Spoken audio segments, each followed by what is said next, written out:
Okay, ito na ngayon. Ito na yung part 2 nung about polarized lens, and photochromic or transition lens. Ito, may sample na tayo, nakahanda na. Yan. Ito, mas magandang explanation, mas malinaw kung ano yung pagkakaiba ng dalawa. So, dito muna tayo sa polarized lens with UV protection tester. Yung gumagana, ayan, umitim siya. Ito, ayan,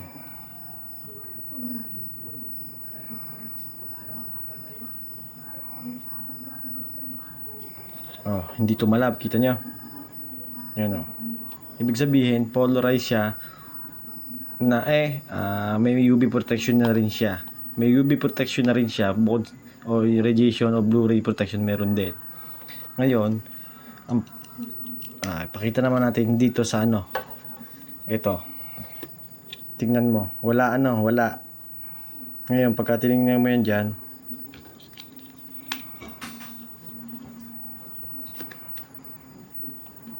zoom natin yan. Tingnan nyo ha. Tingnan nyo maigi ha. Wala.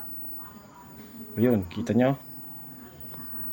Mayroong guhit sa loob yun. Kita nyo yung isda. Ayan. Yan ang polarized lens. Hindi magic yan. Yan talagang kita niya yan kitang-kita kahit din sa angle ayun.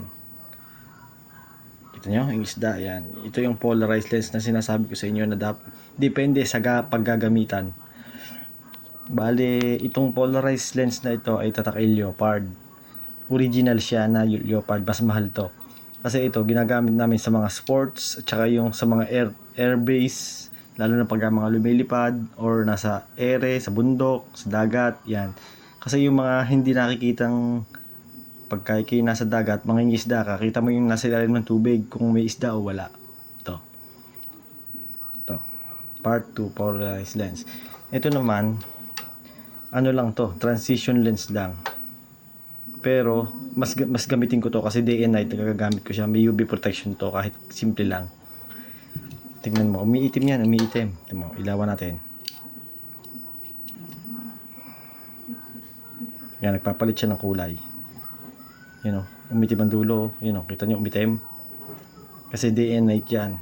Pero pagka itong walang kailaw-ilaw dito, kaya nag-iiba din siya ng kulay kasi may maliwanag tong aking area.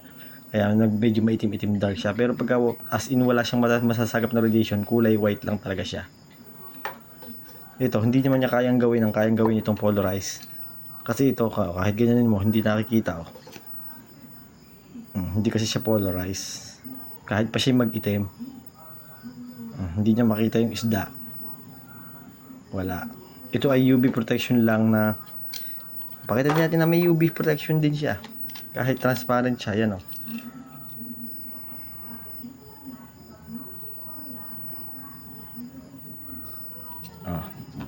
may UV protection siya. Hindi siya tatagos.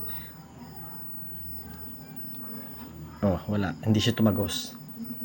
Yun lang yung pagkakaiba ng dalawa. Continuation lang to nung part 1 na video ko about polarized lens at saka transition lens or photochromic lens.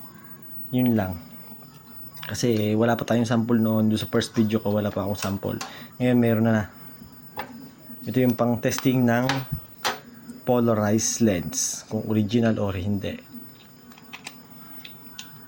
Pakita natin ulit yung hiwaga ng polarized lens.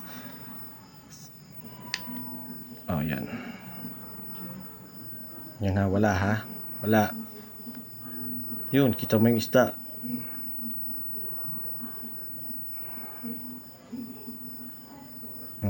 Kita mo yung isda. Yan may isda siya dito sa loob.